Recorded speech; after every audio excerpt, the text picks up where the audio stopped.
Hi అండి, చూస్తున్నారు కదా పువ్వులైతే ఆరెంజ్ కలర్లో చాలా బాగున్నాయి. మా సైడ్ అయితే వీటిని వసంత పువ్వులు అని పిలుస్తారు. న్యాచురల్గా ఇప్పుడు హోలీ రంగులు అయితే చేసుకుందాము.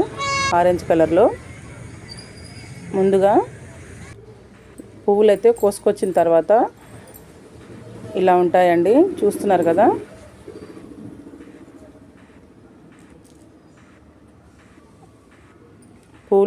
పూలు మొత్తము మంచిగా చూసిన తర్వాత వాటికి ఏదైనా పురుగు ఉంటే తీసేసి ఆ తర్వాత స్టవ్ వెలిగించి గిన్నెలో వాటర్ అయితే పోసుకోవాలండి. ఆ తర్వాత గుప్పెడు ఫ్లవర్స్ అయితే వేసి మంచిగా మరిగేంత వరకు నీళ్ళైతే ఉంచాలండి. బాగా మరిగిన తర్వాత చూస్తున్నారు కదా ఆరెంజ్ కలర్ అయితే వస్తుందండి. ఆ ఆరెంజ్ కలర్ వాటర్ని మంచిగా చల్లబరిచిన తర్వాత వడకట్టి పిల్లలకి హోలీ కలర్ అయితే ఇవ్వాలండి.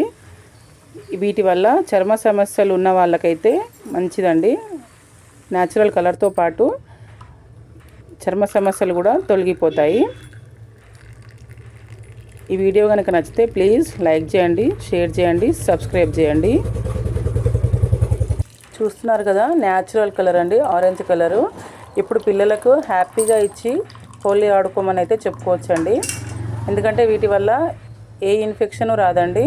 చాలా మంచిది పిల్లలకి, చాలా బాగుంటుందండి న్యాచురల్ కలరు.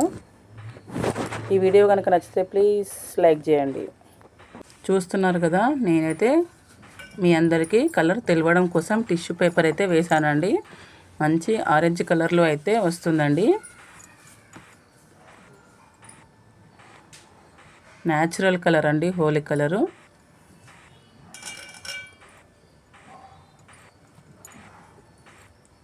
టిష్యూ అయితే మంచి ఆరెంజ్ కలర్ అయితే వచ్చేసిందండి.